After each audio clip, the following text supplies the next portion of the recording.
Our speaker tonight has a much more refined and pleasant accent that I knew that you would enjoy more. So, without further ado, I will introduce Nikki Gordon-Bloomfield, who is the founder and editor-in-chief of Transport Evolve. She is prolific in the videos that she puts together. I know that many of you see them, watch them, love them. You are not alone. Transport Evolve has nearly 80,000 YouTube subscribers at this point. And so it's very, very exciting to have Nikki Gordon-Bloomfield, founder and editor-in-chief of Transport Evolve, with us here tonight. Please join me.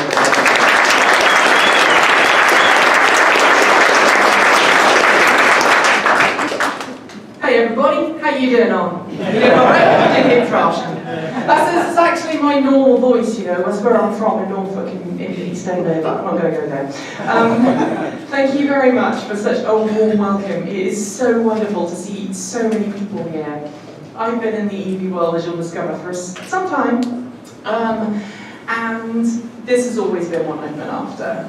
Bums in seats, quite literally, and bums in seats in cars as well. It's also really nice to see so many people today with the Transport Evolved logo on. I've got some bad news for you though. It's changing. This is called Music, Muffins and Mayhem. This is my story. I hope that you'll indulge me. I go right back to when I was very small. Don't worry, there's no baby photos.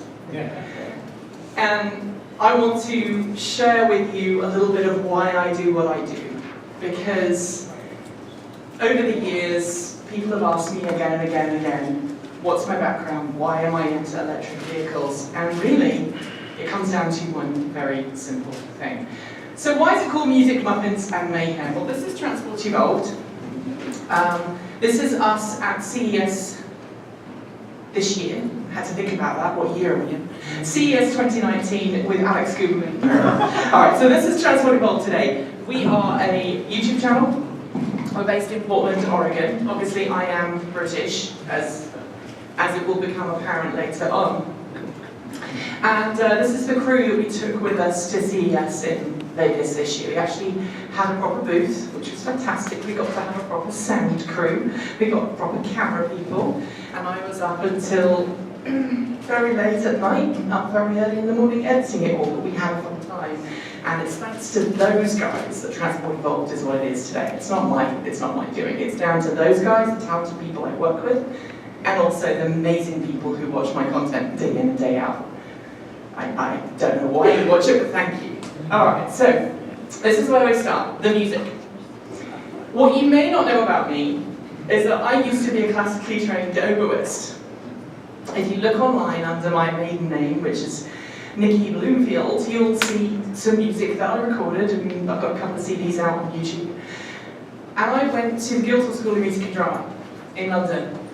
Music has always been a passion of mine, going right back to when I was very little.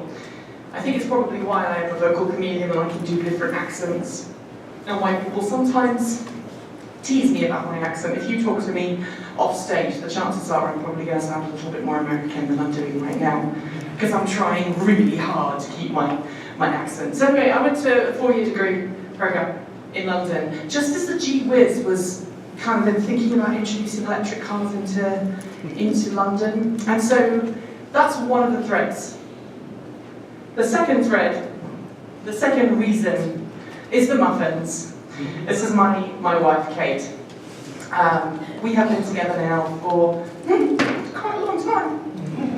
2001, so I'll let somebody else do the math. 18 years, oh my goodness, 18 years.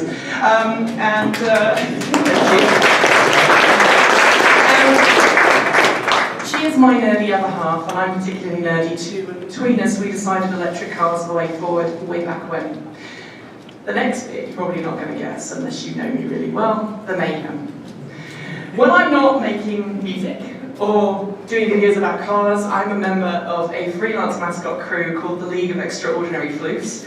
We go into kids' hospitals in Portland, Oregon. We do charity events, and there's some fun with EVs these later on today. And the reason I put this in is, for some reason, the three threads of my life that I did try and keep separate for many years have suddenly wound their way together, and it's quite fun. I've actually got both of my characters in, two of my many characters in this picture here. The one on the left is a very annoying character called Queenie Octavia Christina Deerhart. Yes, hello, welcome everybody. I hope you're having a lovely time today. She's very, very annoying. And the one on the other end is a fox. Jimmy Jenny the fox, how you doing? So I actually got someone else wearing those. All right, enough of the silliness. Let's get talking about why. Why do I do this? Why did I give up a perfectly good career teaching music? Wasn't very high paid, but a perfectly good career teaching music, to completely reinvent myself and start making videos and writing articles about cars. It goes back to these two people, my mum and my dad. They're not together in this photograph for one very simple reason. The best photographs that were ever taken of my mum and dad were taken by the other one. So on the left, my mum is behind the camera, and on the right, my dad is behind the camera. They were both taken at the same time. My dad was a dairy herdsman. He was paid to look after cows. Something I've learned moving to the US is that the way that dairy farming over here is viewed versus in England is very different. I have had to really be very careful about talking about this over here because of factory farming, etc. My dad wasn't involved in a factory farm. There was a herd of maybe 100, 120 cows. He knew them all. He cared for them. He would spend days and days over the course of a year going the extra mile, making sure they were all clean, making sure they were all fed. And he was an old-fashioned countryman. He knew all the names of the plants, all the animals, and I'm ashamed to say that I've forgotten most of what he taught me. Because when you're a child and your parents are telling you things, you don't always take it on board, you don't always listen. And it's thanks to him and my mum, who's an avid gardener, that they gave me the love of the world that we live in. And a very simple set of messages. Be nice to everybody. Expect the best in people. And look after the world that you live in, because there is only one of them. Sadly, I lost my dad in 2001 to a brain tumour. Cancer has actually attacked everyone in my family, apart from me. Woohoo! And my mum still lives on the farm, one of the farms that I grew up on. And it's thanks to them that I do what I do. And this is the reason. I grew up in East Anglia. I actually grew up in a little village called Herringfleet, which is where that little dot is, on the sticky out bit. And, I spent a lot of time doing music. When I was very little, I saw this picture in a magazine and thought, wow, that's so cool! It's got batteries in it and everything! It had a cutaway picture. This is an Enfield electric car. If you don't know what it is, there will be questions later because it's coming back. There's lots of things that come back in my little chat. And this is an Enfield electric. There was a cutaway picture in a magazine. Hello? Hello? Hello? I have a stage voice, it's fine, I can talk, I can throw my voice. I went to drama school, darling. So this is an Enfield electric. I saw a picture of it, a cutaway picture. And the cutaway picture showed all the batteries, and I thought that was really cool. That's my first memory of an electric car. I would have been a very annoying, very precocious 4-year-old. My sisters were 10 and 15 years my senior. So I grew up in a house of adults, and I was one of those annoying children who could read really early on in life and had adult conversations about, science and politics when I was very small, which alienated me from the rest of my classmates, but, it's helped me out in the future. This is Herringfleet Smock Mill. It's a Grade 2 listed building. Unfortunately, it doesn't look this awesome anymore because it's been allowed to go into disrepair. But I grew up overlooking the marshland. Right up there somewhere was my house. And every morning I'd wake up. I never used to bother drawing the curtains because you lived in the middle of the country. Didn't need to worry about that. And I would look over the marshes and I'd look over the mist. There would be a blanket of magical white from the bottom of the hill where I lived to the bottom of the hill on the other side of the valley, which is about 7 miles. And it was magical. This was my playground. I explored. I used to help my dad with the cows on the marshland. This is all freshwater marshland. And just behind the cameraman in this photograph is a big dike, about yay tall, which prevents the seawater from the river getting in. Because this is the Waveney Valley, which is tidal. And then this happened. 1992. This is not the picture from the time. I did try and find them, but they seem to have vanished. This is flooding in another part of the area and the region more recently. But I want you to imagine that the water was twice the height of that gate. And that's what we had. It came overnight. It was 1991. And the marshland was completely destroyed by salt water. Thousands of acres. Now my dad didn't own the cows. He was the man paid to look after the cows. So when the Lord of the Manor, the farmer, turned around and said, "I'm sorry, we don't have enough money to feed the cows," they had to sell the herd. My dad became redundant. And then we moved, and my life changed from that point onwards. So this was my bucolic, my very pastoral childhood that was, when I was 11, changed completely. And I kept asking this question. Could we have stopped this? Now, I deal with people on a daily basis who complain about climate science and how they have differing opinions to other people on the matter, and I'm not here to pick winners or losers. But if we go back to my original point of we have one planet, we have to look after it, that question kept coming on. And it's haunted me ever since. Alright, so fast forward. 2002, I've graduated from music college. I'm a classical music teacher in schools. And making silly photographs to try and ply my business. But I didn't drive. Because I grew up in rural East Anglia. My mum hated cars and never wanted to own one. My dad worked 6 or 7 days a week and never really had a chance to drive one. And so they sold the car when I was 4. The car was sold and we learned to cycle, walk, take trains, public transport. So I grew up in this very kind of progressive idea of what transport could be.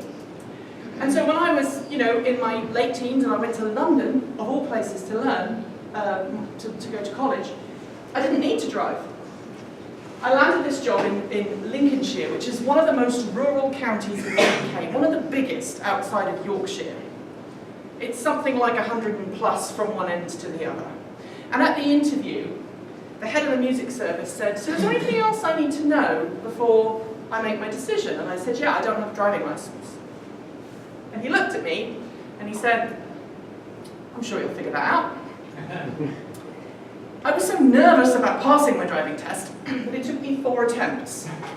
And in the intervening 6 months between me starting the job and me passing my driving test, that was the car that I ended up having as part of my job. It was a company car.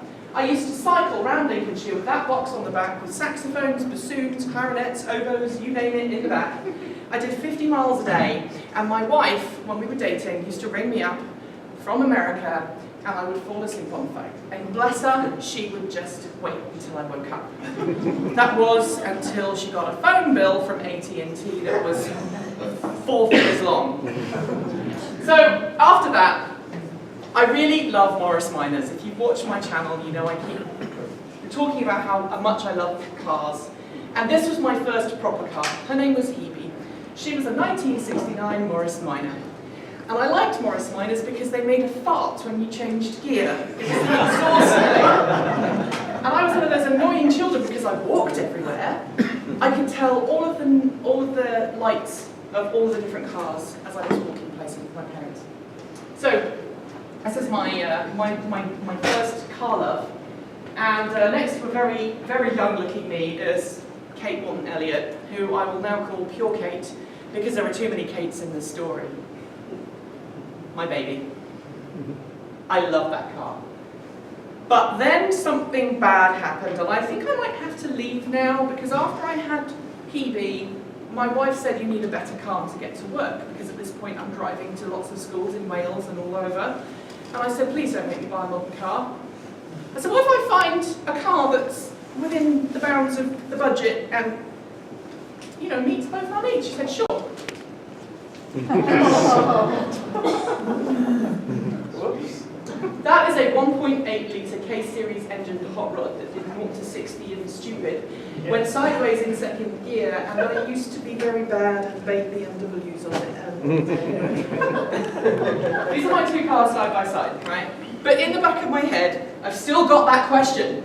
It's still there, and it's gnawing at me. Because I suffer more guilt than a Catholic Jewish schoolgirl. I know that's not possible, but just imagine it was, right? And then this happened. It's 2003, 2004, and this is starting to hit the headlines. I'm like, wow.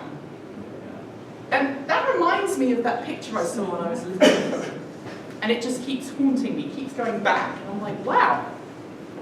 I'm sure I remember something about batteries in cars, and I look through my mum's stash of old books, and I find it, and then it clicks. So, I'm like, I can do this, I'm going to convert my Morris Minor to electric. So I take the cylinder head off, I strip it down, and in the meantime I convince my wife, who was American, and very, very kind of cautious about doing things that might cause us to have financial issues, to buy a scooter. I got a scooter too, I got an electric bike that I'm trying here, and I started working on Hebe to convert it to electric. I stripped it down. This is all me.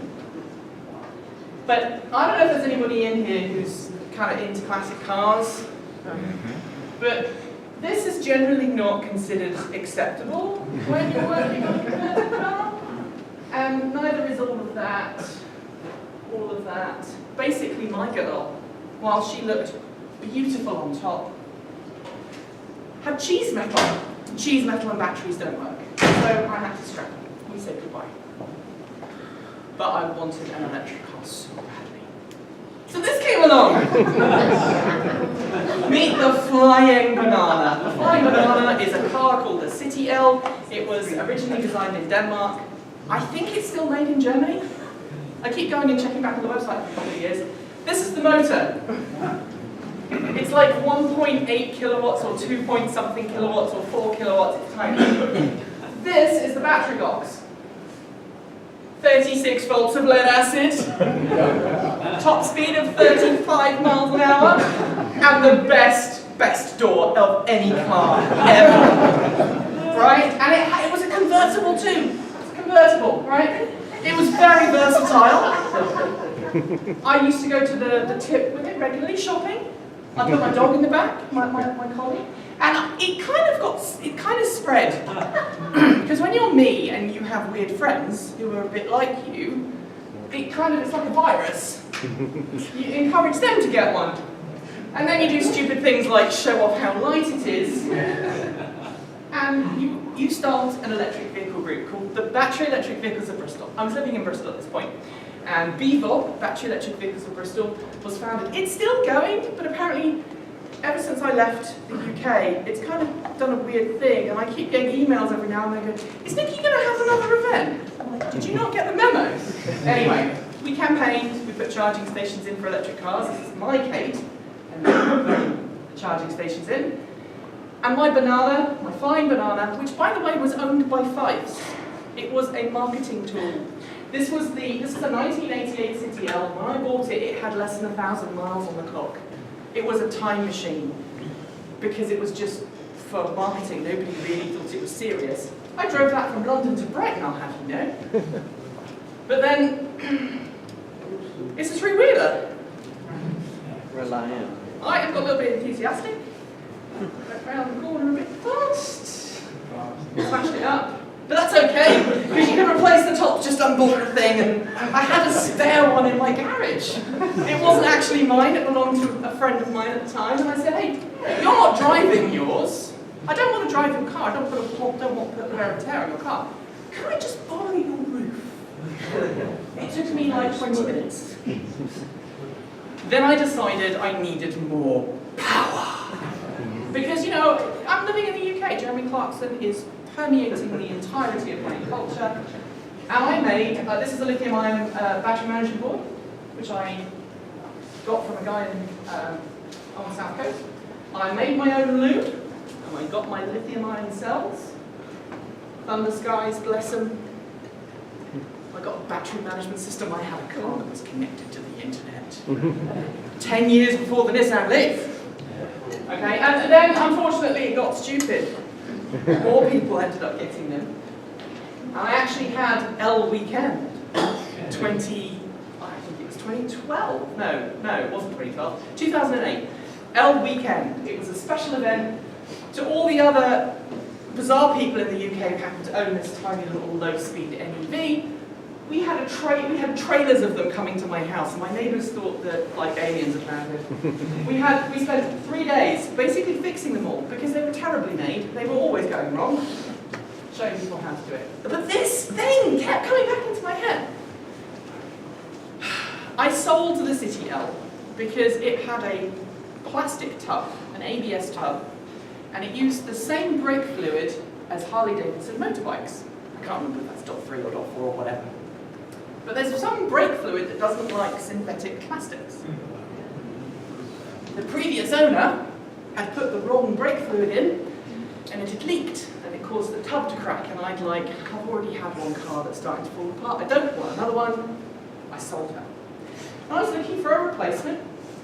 And at this point, I've been writing online and doing things, and there's somebody that I've got to blame for the rest of my career, and she has quite a lot to do with that car. She sent me a message one day and went, "Hey, what are you doing next week?" Like, I'm teaching, and she said, "You got a day off?" I said, "Yeah." She said, "I think you should go down to London and meet this guy right here. I think you'll get on." This is John Volker. He was the editor of Green Car Reports for many years. He's a good friend of mine now, and a mentor for many years. And he happens to like Morris Minors too, because he grew up in the UK and he has a Morris Minor, and he lives out on the east. He lives out in New York, up in the Catskill Mountains. And so we kind of egged each other on. But anyway, after having breakfast with him and talking about all kinds of things that we seem to have in common, I got a call a couple of days later. "You'll have to come and write for us at Green Car Reports." And I'm like, "Well, I'm not a writer. I don't think I'm very good at writing, but I'll give it a go." And I started working for Green Car Reports. But I needed another EV. This was my next choice. You still see I'm still an ODO teacher at this point because I have the IODO on the back. I decided that I could convert a Prius to a plug-in Prius. Don't. This was a temporary measure. Just to check it worked, okay? Electrically sound. I then decided, after some while and proof that it worked, I made a proper battery box, labelled all my cells, put it in the spare wheel, used a proper battery management system, and because it was the UK, I didn't think I needed any temperature thermal management. It was fine.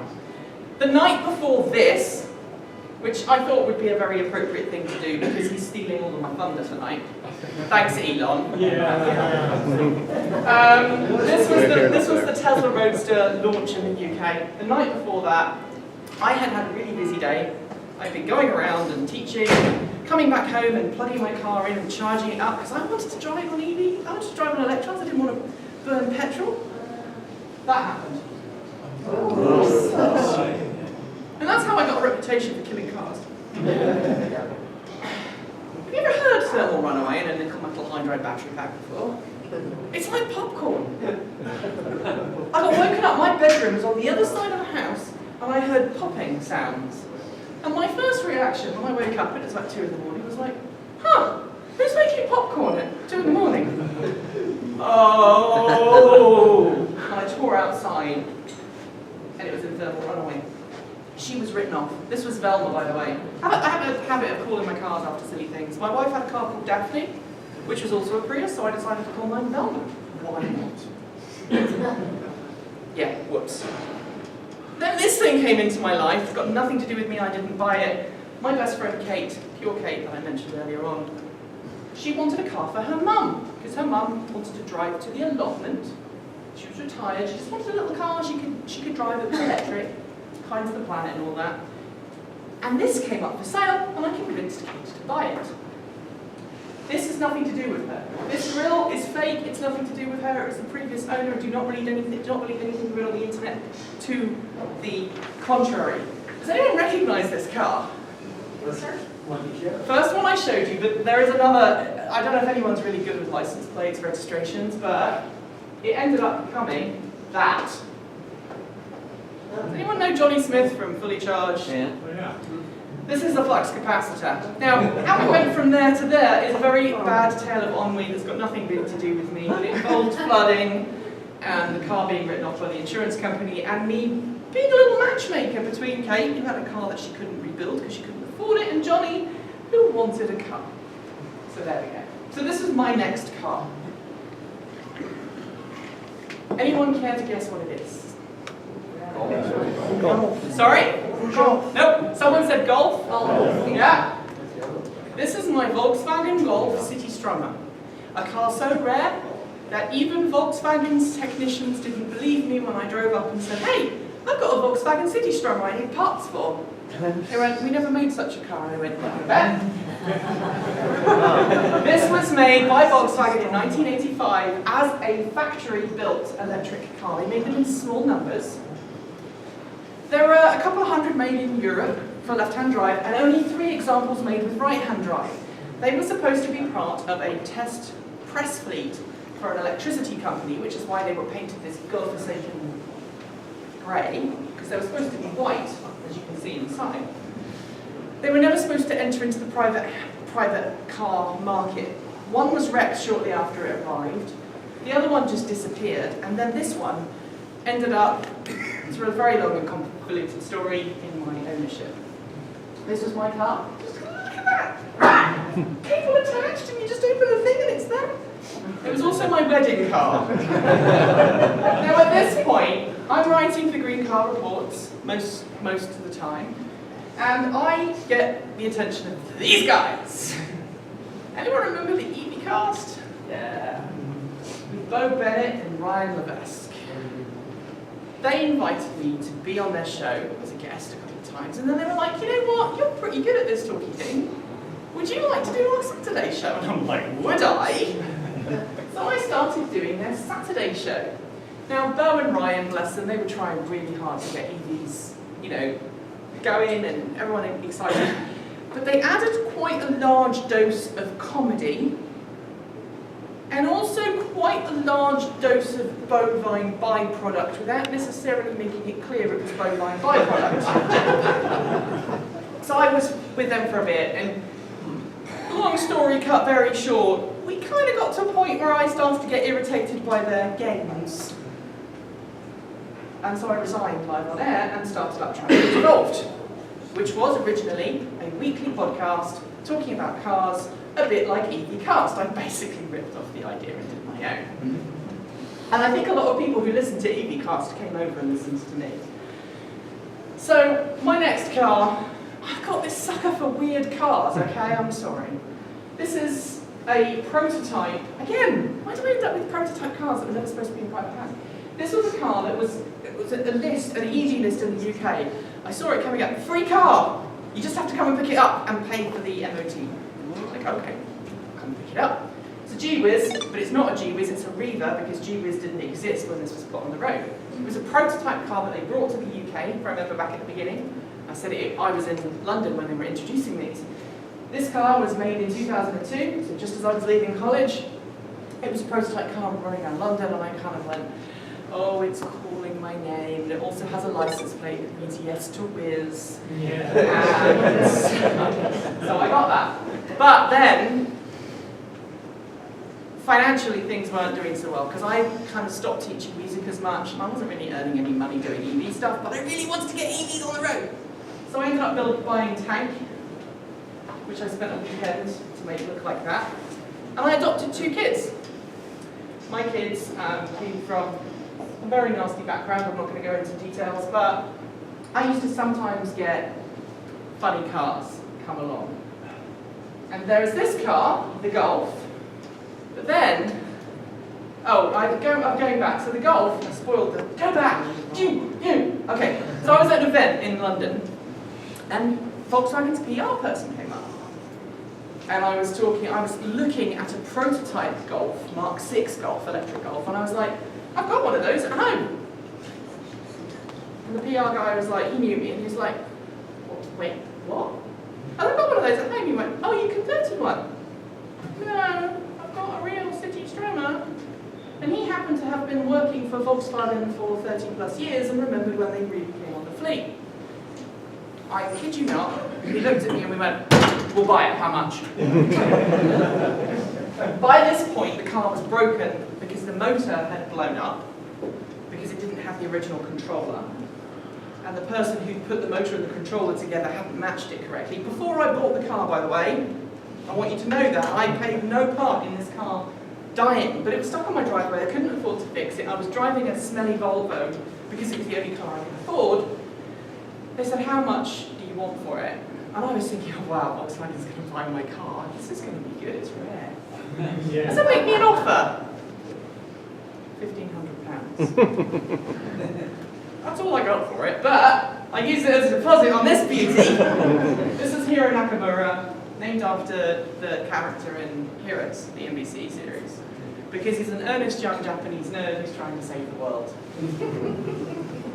And I took Hiro on some adventures, including going through Europe. I tried to go through Europe to go to an event in Europe.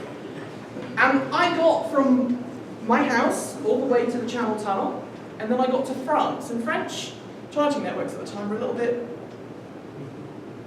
So these are all the charge connectors that I had to take with me to go on a trip across Europe. So if anybody in this room moans about the fact that they have to carry around a NEMA connector and adapter, I mean, this makes the Tesla mobile connector look like, I don't know, like a Swiss Army knife of awesomeness. So for those who are interested, we'll see if I can remember what they all are. So this is my granny lead, which is 240 volts, because we're a proper country with proper power. And then this is the 13 amp extension cord. By the way, I joke about that, and actually I have a t-shirt that I was going to share with you earlier on. I can't wear this in the UK, it upsets people, but it gets laughs over here. It's one of my characters, and it says, sorry, I'm British, because it's the excuse. Because she is so obnoxious, and people look, why is she behaving like that? And I'm just going, sorry. But I am also actually one of you guys now, because I got my citizenship a few months ago.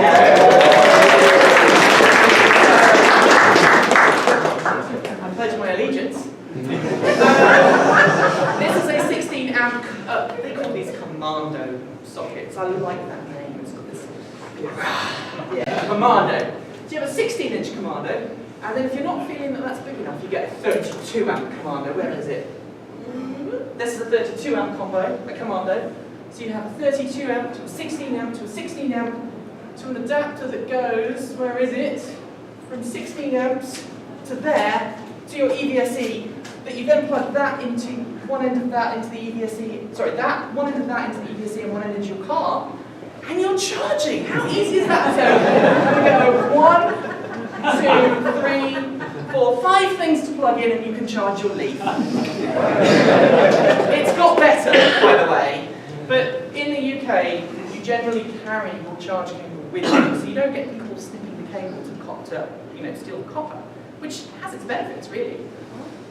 So this is I've still got this, don't tell anybody, I've still got this, it's in America and it still works. I wouldn't know why, I might have put an 1450 on it, but it works! So, and this is a 3-phase adapter if you want to be really fancy and charge on people at the same time.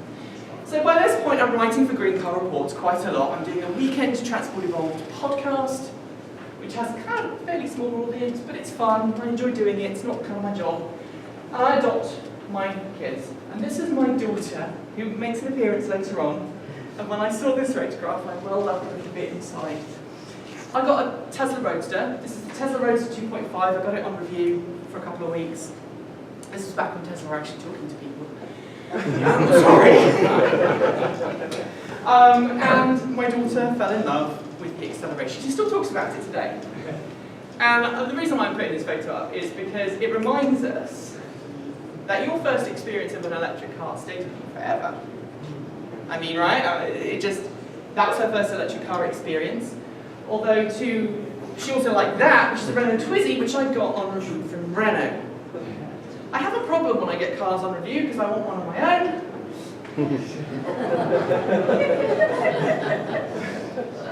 And because they screwed up at the dealership, they gave me a personal license plate, which in the UK is really expensive, right? They don't normally give you personal license plates. The dealer screwed up, gave me a personal license plate, and this was my ride for a while. This is my motorbike substitute. I'm a biker. I love bikes. My wife is a former BMX champion from Alaska, right? Her dad used to be used to ride motorbike competitively, but somehow she doesn't like me riding. So this was okay, I'll sell my motorbike if you let me buy this cool car. And so I had that for a couple of years, and then we decided my wife needed a new car. We needed a Volt, not Bolt, a Volt. I knew I'd do that one day.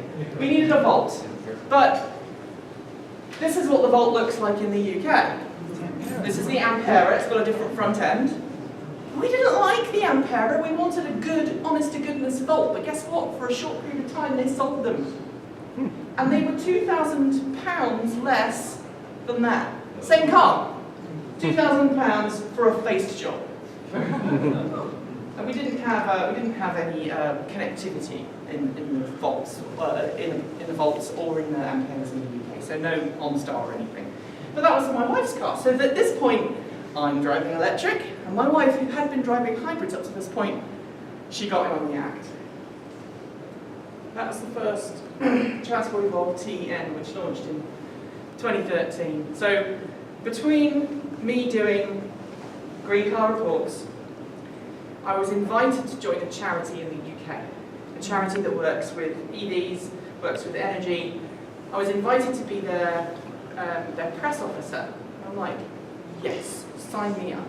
So I handed in my notice to Green Car Reports, bade farewell to everybody, and started working for this charity, and regretted it almost immediately, because the marketing manager and I did not get on. So I ended up at this point, I've got no job, I'm still teaching music on the side. I'm like, what am I going to do? Oh, I've got this podcast that I do a little bit. What if I did a news roundup show in the studio with the green screen? That'll look great, won't it? Doesn't that look amazing? Yeah, don't look it up on YouTube. It's still up there. Oops. By this point, my wife has let me drive her car. We're about a month in to her car ownership. And I borrowed it to go and help the other Kate, Pure Kate, move some stuff. And this happens. That nearly got the car written off. Volts are really, really, really sensitive to front-end impacts because they have the charging circuits around here, and this is all jam-packed. Anyone care to guess what hit me? This is a 30-mile-an-hour road, by the way. I'm on a corner. This is the mark that was left in the blacktop. This is a white knuckle. It was a 125cc motorbike. The guy was fine. He was borrowing it from a work colleague. He had a full license but didn't have insurance to ride that bike. And this has got beginner tyres on. There's no chicken strips on this. There's nothing. So you can't lean it into a corner. A bike like that, you just can't lean. I was coming around the corner and I saw him try to lean it, and I'm like, oh, no. Everyone who responded to the accident, the first responders, the police officer, and everybody else who was at the scene, they were all bikers, and I just came around the corner. I knew he wasn't going to hit me. He flew off the other side, but the bike just came careening towards the car. That was the car that did it. Anyway, fast forward a little while, my kids are doing well at school. This is Hero. This is 3 years into ownership. So I bought Hero in 2012. 2011, and we moved in 2015. So it was about three and a half years of ownership. We hit 80,000 miles in 3.5 years. We drove that car everywhere. I mean, I took it to Europe, even though some of it didn't really work out. So we decided we were going to move to America. Why did we move to America? Well, because I really hope I don't offend. What I say now, I'm American now, so I'm not going to offend you, right? I've learned that Americans are okay if other Americans criticise. And if someone who's not American makes a political statement, then you get upset. So the UK was becoming pretty xenophobic. It was becoming pretty nasty about foreigners. And they were proposing a bill to make companies state whether they employed foreign nationals. My wife was a foreign national. She was a permanent resident. She was a lawful permanent resident. She was running a successful company, which Transport Evolved was being cared for. So Transport Evolved was part of my wife's company, and it was great because it allowed Transport Evolved to grow. I didn't have to make any money, but she helped support the company. And we decided we were going to move back to America. She was going to move back to America, I was going to go with her. And we didn't think that what happened in America shortly after we moved was actually ever going in the million years would ever happen. Oh dear. Right. So anyway, we thought America will be safe, we'll move to America. So we sold that car, we got on a plane, we moved to America, we landed, and the very next day we got back. That shows you how important EVs are in our lives. We hadn't even figured out where we were going to, keep all our stuff. We bought a Leaf. And this is a 2013 Leaf. Unfortunately, it's getting a bit long in the tooth these days. It just come off lease in Washington State. We lived in Portland, so we decided to buy it. But then there's this problem came. Because my wife no longer owned a British company that I was umbrellaed underneath, which meant that I didn't have to actually make a profit in order to survive, she was now working for a company in America as a salaried W-2 employee, and I needed to keep Transport Evolved running, and it was sink or swim. So, this is how we started. This is the apartment that we're currently living in. We're just about to buy a house in May. We're kind of slightly in the process of signing papers. And I had to film, that's my camera, I had to film. Every day I'd have to build this up, tear it back down again, build it up, tear it back down again. It took a toll on my life, it took a toll on my mental state. But I did manage to get an EV, RAV4 EV, which someone donated to us, under the guise of, can we live with a classic RAV4 EV? Turns out we couldn't, because it decided it hated us. It went wrong so many times. We got through 2 battery packs with it. And then the guy who had helped me put the battery packs in Portland was like, yeah, no, I'm not going to be busy, I'm not going to be able to help you now for 7 months. And I'm like, well, at this point, I need to get a new car. So, I am working out of a rented studio space, WeWork. Anyone familiar with WeWork? Little co-working space, I've got this little office because I don't want to work at home. And so I wanted somewhere where my stuff was safe, where I could build Transport Evolved, and so that's what I did. Built this little studio, and then I got this. It's my little doll. This is Artie. Artie is my current car. She's leased. She goes everywhere. She went to CES with us. We had a great time. CES 2017 was the first year that we could afford to send someone with us to film. This is Brandon 1. Brandon 1 is a buddy of mine I've known for years from the costuming and cosplay world. He works at Disney now. Oh, he's not working at Disney, he works down in Florida. And he came and filmed for us at CES 2017. And because of Patreon, because of everybody who donated through Patreon, that's how Transport Evolved is funded, I forgot to mention that. Patreon supports Transport Evolved. So I want a PBS style model for Transport Evolved. And I was very clear from the beginning that I didn't want to take advertisements from car companies. So if you go to every other site on the internet that covers cars, pretty much without any exceptions, they will have adverts on the site from a car company. And at that point, I'm like, how can you actively take money from a car company, a featured advert on your site, or do sponsored content with them, and then be objective about it? It doesn't work. So I was like, I said to people, if you want Transport Evolved to continue, help me out. And I know some of the people in this room made donations from Patreon, so thank you. This is because of you guys. And like I said at the beginning, it's only possible to do what we do because of the wonderful family and support that we get from everybody. So CES 2017 was a hit.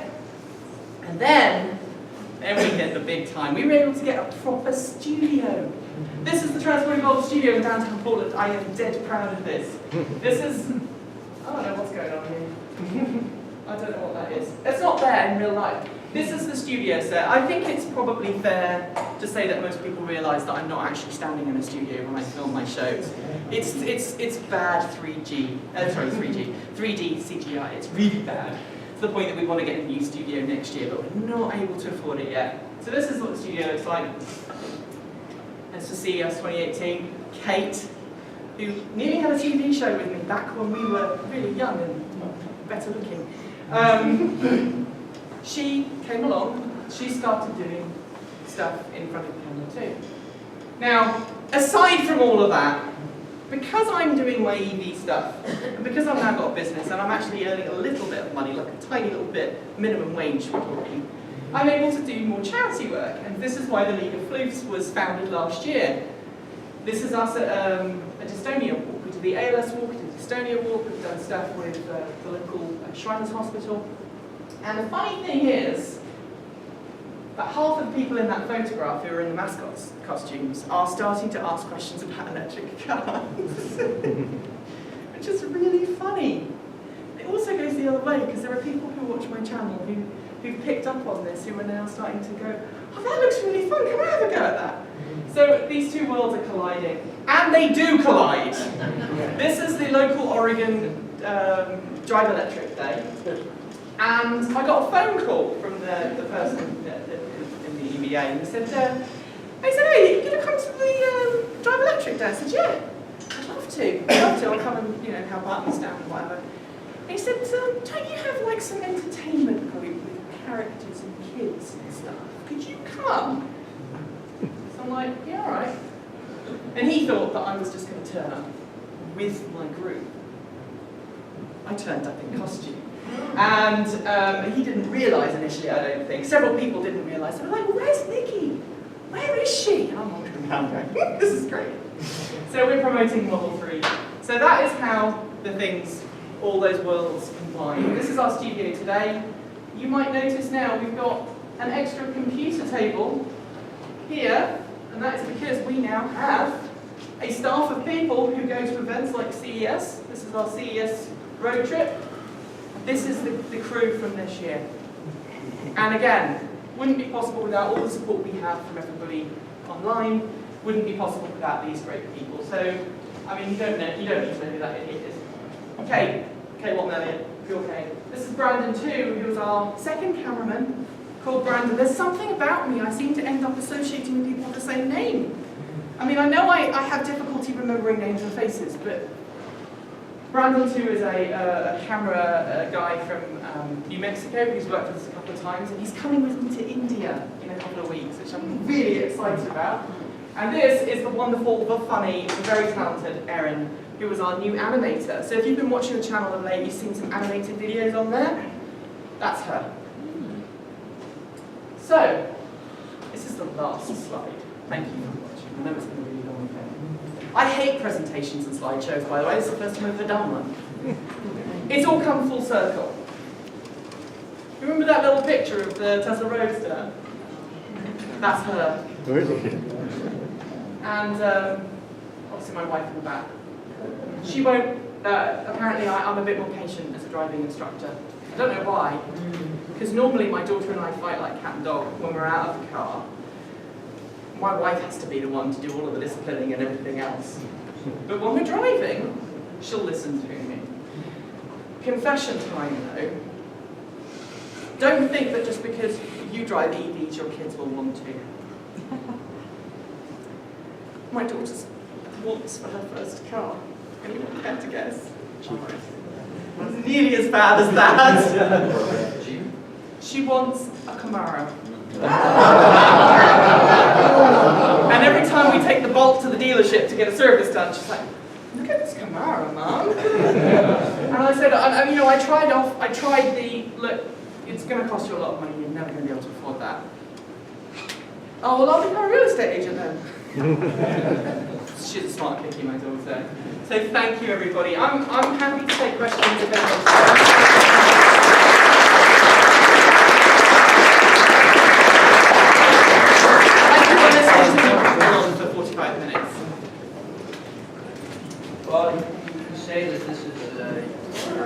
life and journey, it's different areas, but I'm sure we're focused on the life part of it. How is your grand scheme moving forward, and what is it succeeding, and are you? That's a great question.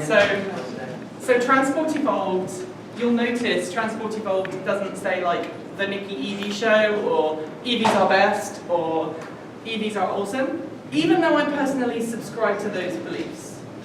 Transport Evolved's tagline is cleaner, greener, safer and smarter, because I can't look into the future. I don't know if electric vehicles are going to be the answer forever. There might be a new technology come along that we don't know about. That might be better.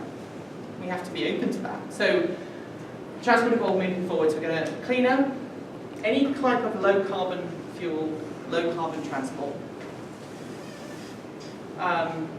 Greener, obviously better for the planet. Safer, lower road deaths, lower injuries, lower fatalities. Smarter, help us figure out ways of making the world a smarter place to live. I get into a lot of battles with people in comment sections, and I know I shouldn't. But I personally believe it's not my job to tell people what car to buy. It's not my job to tell people which car I think they should own. And I'm not interested in being a fangirl for any one brand, car company, or anything else. And that's illustrated time and time again to me when people say, why don't you own a Model 3? I love the Model 3. I think the Model 3 is one of the best Teslas ever. It's a great car, drives fantastically. Personally, I wouldn't own it because I need a car with a boot, a trunk, a load bay space, because, those fluffy animal costumes are big. They're like, right? Plus, I have 2 real dogs as well as the fake one. And so I have to take them places, and so it wouldn't work for me. And so I have to be open to the possibility that for somebody living, in some part of the world, maybe an electric car isn't the best option for them. Maybe it's a plug-in hybrid.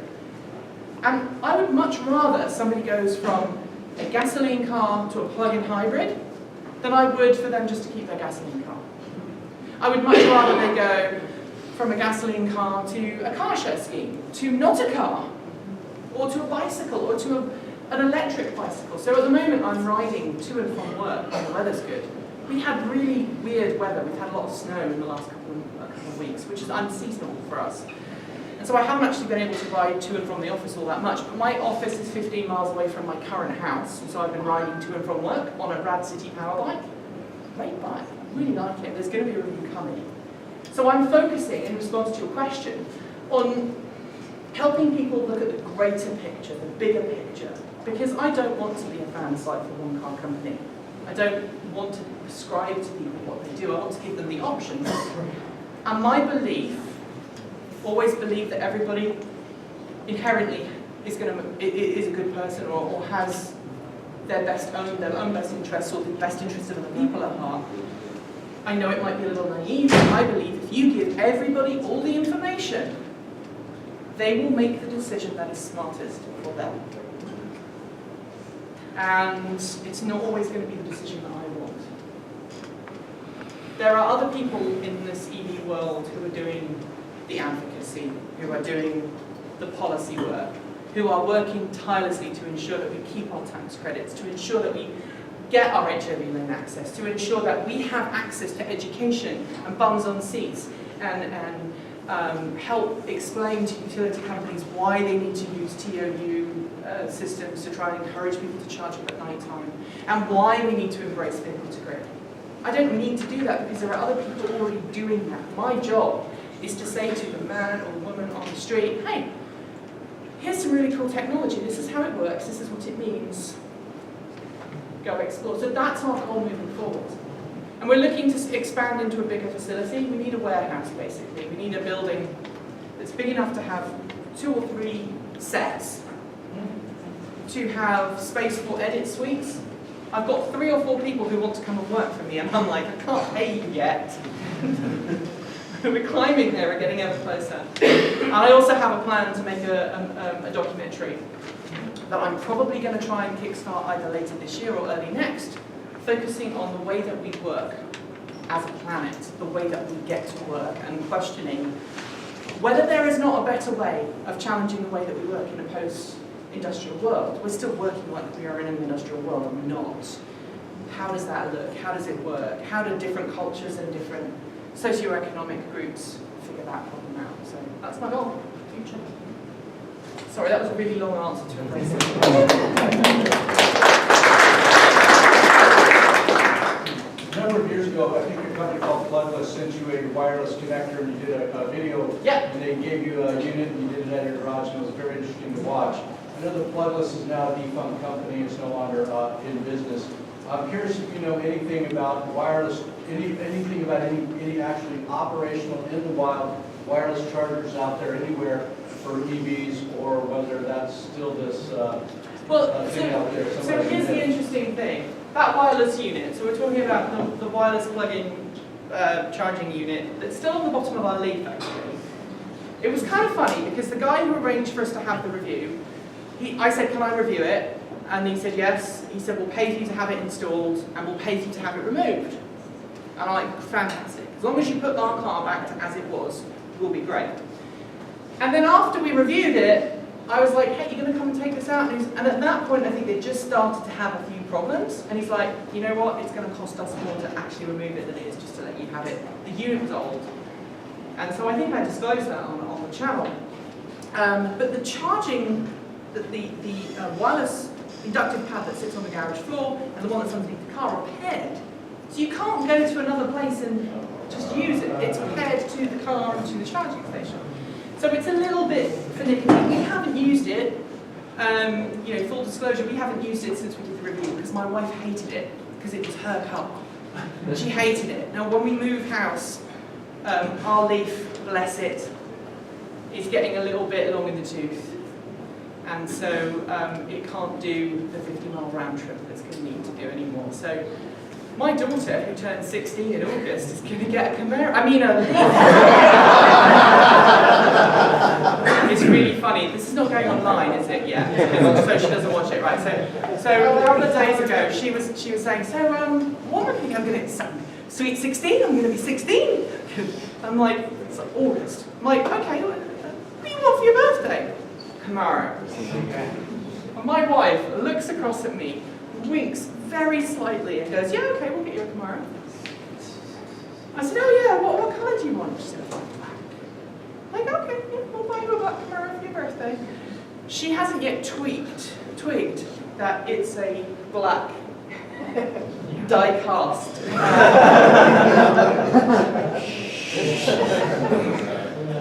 So no, I don't know what I don't think there are any. I really don't. I think the charging.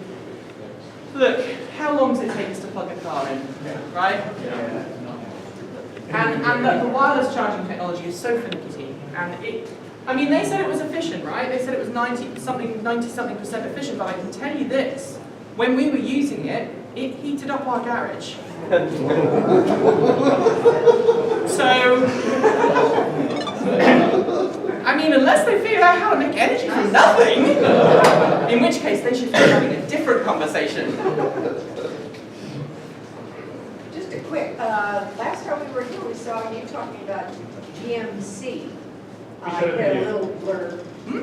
We showed a video that you had done. Oh, when was that? Yeah, and I was wondering, because you were saying you thought from whatever that they're serious about. Oh yeah. And I was wondering if you had any update to that. Well, okay, so it's a pet peeve of mine that people are constantly shooting down. I think the EV world, it's something that Chelsea Sexton calls the circular firing squad, and it's totally true. We as EV owners need to stop the infighting, and I know most of you guys here are not like that. It's the people online who don't actually own an EV who decide they're going to have a go at everybody else. And I believe that GM is serious. I believe that Volkswagen is serious. Because you don't write a check for several $1 billion and then go, actually no. Unless somebody causes you to change. Now, are they serious because they're being made to be serious? I think so. But I really don't care if someone's... The outcome is the same, right?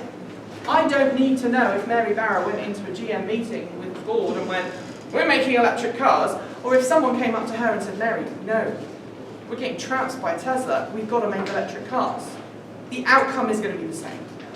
So, and I think there are things that GM can do, that Volkswagen can do, that other mainstream automakers can do that Tesla still struggles with. And you know, Elon has said multiple times, we want to have this, everybody needs to transition to electric cars. And it's going to take more than one company. So I do think that they're all super serious. And you know, I just said Tesla, so I'm like, I've got to look. Shall I look? I've actually got a friend recording it for me. I haven't got any photos, come on! I was at an event last night in which someone said, I haven't seen the pictures yet. I don't think I've seen any pictures yet. No, no pictures yet. Can't see anything. That's a shame. I was hoping you'd have a picture by now. We were at an event last night, Model 3 owners up in LA. And they invited me along and I jokingly said, are you sure? I said, yeah, come on. And we had this joke about how long it was going to take before Elon came on stage. Like a little bit of a sweet steak. You see how many minutes he was late? I don't know what the answer is. I think they are on stage right now. But I can't wait. Anybody else is like super excited about that? Oh, yeah. It's going to be a good one. So in my 2-hour drive back to LA, I will have a little bit of mental space and then I'll need to start writing a script about it. I have a question about climate change in general. Uh-huh. Do you, when you fly, do you like agree with the concept of paying for carbon offsets? I do. Okay. I think generally, I mean, I have a terrible carbon footprint. I don't mind admitting that. By the way, this is why I've got the scarf on, because I got sunburned today. I believe that carbon offsetting is a good idea, and I think everybody should be paying carbon tax. And moreover, I think we should all be paying the true value of the stuff that we do. We shouldn't be getting sodas for, you know, cents. We should be paying the true environmental impact of everything we do. Whether it's building a house, whether it's buying a car, whether it's using equipment, you know, online. We need to start taxing our carbon, or at least if we're not going to tax carbon, we need to start implementing realistic charging structure. So yes, I support carbon taxing, but what I would rather see is real prices to reflect what we are doing. Because that picture I showed you, it changed my life. That flood changed my life. Up to that point, music was everything. And then it became music in cars, EVs. And I mean, I'm a petrol head. I mean, I love internal combustion engines as well. I've just come to a point where I've like, I can, from an engineering point of view, admire the intricacies of how they work. But we shouldn't be driving internal combustion engine vehicles. That should be a historical thing that we are appreciating as a, oh look how far we've come. I mean, like we don't go around anymore and listen to music on a barrel organ, do we? Right? We can see a barrel organ in the street and go, oh look at that, there's this guy, he's twisting he's turning the handle and music's playing, and wow, that's brilliant. And then we get out our iPads and we listen to music or our iPods or whatever. And the same is true for internal combustion engines, right? It's a historical appreciation, but the future is lower carbon. And we have to tax, or we have to get people as a society to actually stop and think about the impact. The challenge is, since the Industrial Revolution, no one has ever sat down and gone, this is how much this is costing you, the real cost. And there's some great stuff going on at UCLA and some other California colleges to talk about the true total cost of impact to your health, especially around LA. You know, how much does a gallon of gas really cost your area? Well, okay, expensive because it's California, but then you've got the health problems that are caused by the emissions from the tailpipe. You've got the lost hours of work. You've got the people who are dying prematurely, and then the knock-on effect of that. So we all need to take that into consideration. Since you're American now, Yeah. what do you think of the Green New Deal? I haven't really had a chance to look at it completely. I think it probably needs to be fleshed out a little bit. I will say that I'm kind of very excited about some of the candidates that are running for the Democratic Party this year because they are talking about, I think, equitable solutions. I think in reality, we need to stop subsidising the old industries and start investing in the new ones. We've got to stop propping up the status quo so that people can carry on doing the status quo and instead help them shift. If I didn't think that was possible, then I wouldn't be doing this job. You know, some days I do. Some days I don't mind. I admit, and I'll go, what are we doing? Like we're screwed. But while I don't know the specifics of Green New Deal, I think that it's brought conversation to the fore that we all need to be having about how do we live an equitable, sustainable life? How do we ensure that people have education? How do we ensure that people have health? How do we ensure that people have a living wage? And how do we convince people that that is not socialism? Because, you know, we have Medicare and Medicaid, and they are just as valid a part of that same mindset as the things that it said. So yeah, that's my argument.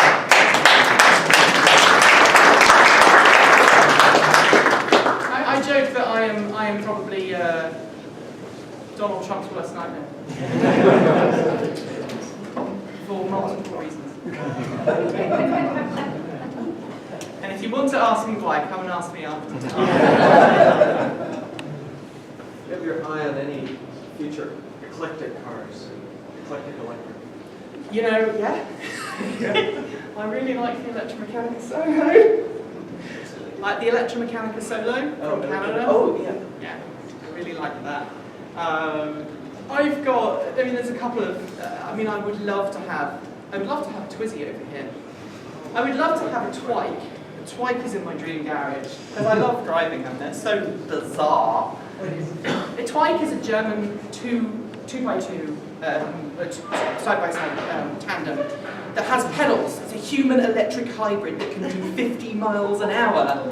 It's like you're going, and it's got a joystick. You steer it with a joystick. So yeah, I'm just nerdy. Another question. There's a company called Rivian that's doing electric cars. What do you think of modular batteries? I think they are brilliant. So if you look on the Transport Evolved channel today, I did a video about Fiat and the Centoventi, the new concept car that they showcased in Geneva last week. And it has modular batteries, and they're talking about doing it in the Fiat 500. I'm like, yes, finally! Because the guy in the street who can't afford a $30,000 car, and let's be honest, $30,000 is not affordable for a lot of people. If you're talking about the bell curve and the income inequalities in our society today, a car to be truly affordable for a large part of the population needs to come in at 15 grand or less. Brand new. And then we have to trickle down. So modular battery packs allow that because the car company is not putting in a 50, 60, 70, 80, 100 kilowatt hour battery pack. They're putting in a 20 kilowatt hour battery pack or a 10 kilowatt hour battery pack, and that is more than enough for 99% of daily commutes. I don't plug my Bolt in every day. I can drive my Bolt for an entire week without plugging it in. Why do I need to carry around 60 kilowatt hours of battery pack? So modular batteries are awesome. And Rivian is awesome too, because while I was at the LA Auto Show, I was talking to one of their engineers, their chief engineer, and he said to me, "You're British, aren't you?" And I'm like, "Yeah." He's like, "Well, where are you from?" I'm like, "Okay, where's this going?" "Okay, I'm from Norfolk." He said, "Oh yeah, whereabouts?" I went, "Just outside Norwich." And he went, "Oh really? I went to the Hewitt School." I went, "No way! That's my old school!" So the chief engineer of the Rivian went to the same school as me just about 10 years earlier. So yeah, I like Rivian. I love those nerdy little things. I also talk too much, but you know.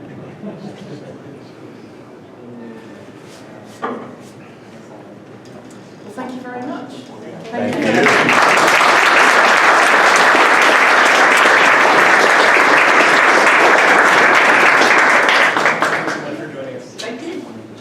So why don't we give Nikki one more round of applause?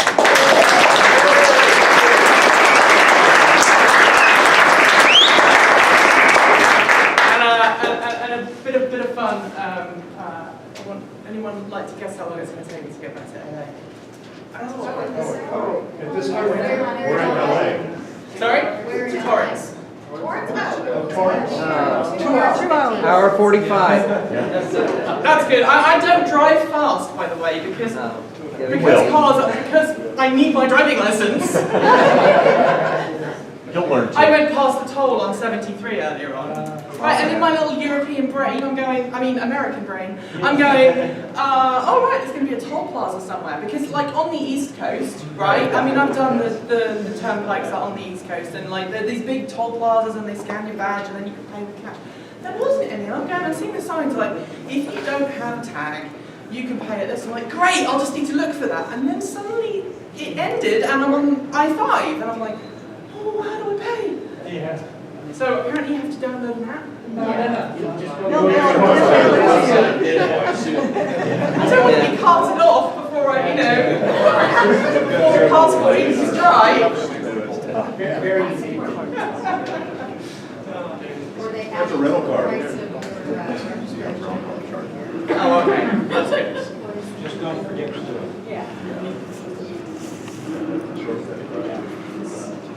So I am going to go back to this point.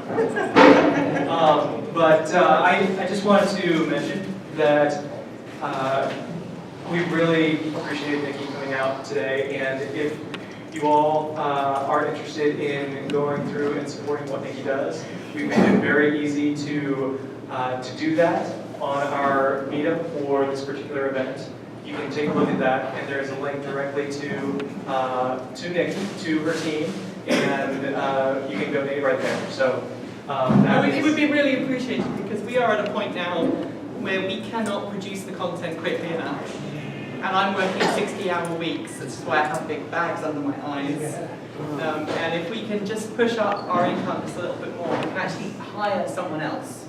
And that's really also what I want to do. Because I don't want to be the talking head, I want to just, go do the film. And we really appreciate what you do. So thank you so much for coming out. And with that, Thank you for being so welcoming, by the way. Oh, absolutely. So we have a couple of last minute things. Elaine actually had another event that she wanted to announce before we close down for today. So we have. So many events that I actually forgot one. So we have Chula Vista Earth Fair also is Saturday, April 6th, which is the same day as our Rancho Bernardo event. So we really could use a few people to either bring their cars and or help man the booth on that one. And if you're interested in even attending any of the events, you can go to driveelectricearthday.org.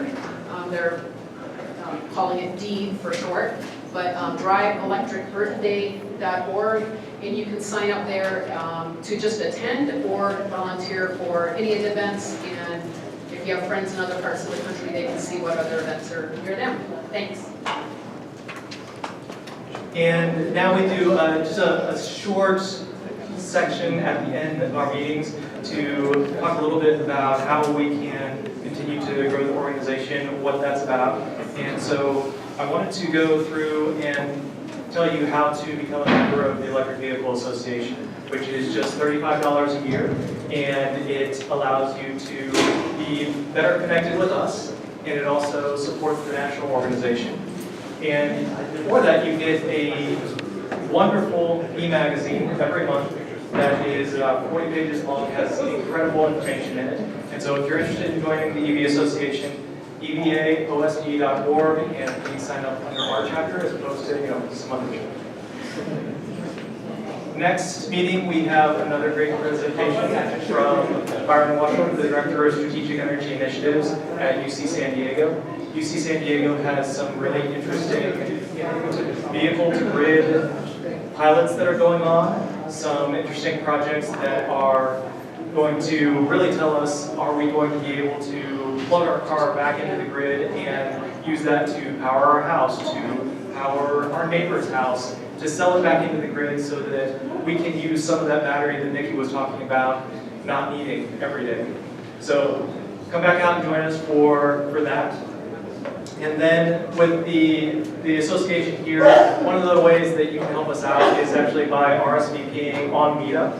It allows us to know how many folks are going to be out at the meeting, how much pizza to get, and it also gives you something. We have every meeting we go through and do a raffle and give away a free Tesla 24-hour test drive. And so we'll go through and do that here in a second. If you are interested in sharing how to RSVP, how to find out about the Electric Vehicle Association upcoming meeting, who's going to be there, all of those things, then please share the link to the meetup to our meetup so you can find out who's going to be presenting, be it Nikki or Byron Washam or some of the other great presenters that we have throughout the course of this year. So with that, I would like to see if Dave, you help me with the drawing here? So I have the super fancy plastic bag here. This way you can see there are multiple names in it. Many small names. And it's very low budget, which fits perfectly. So, what we have, Dave Brinken. Dave.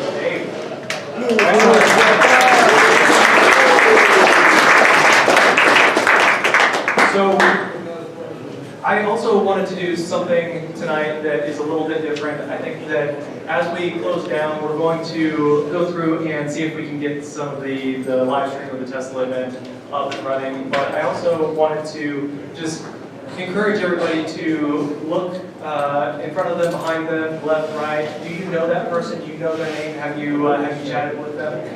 Find somebody before you leave this evening that you don't know, and just introduce yourself and let them know why you came out to the meeting tonight, and ask them why they're here. And I think that you'll definitely meet some great people. So thank you for coming out, and we'll hopefully have the Tesla event up soon.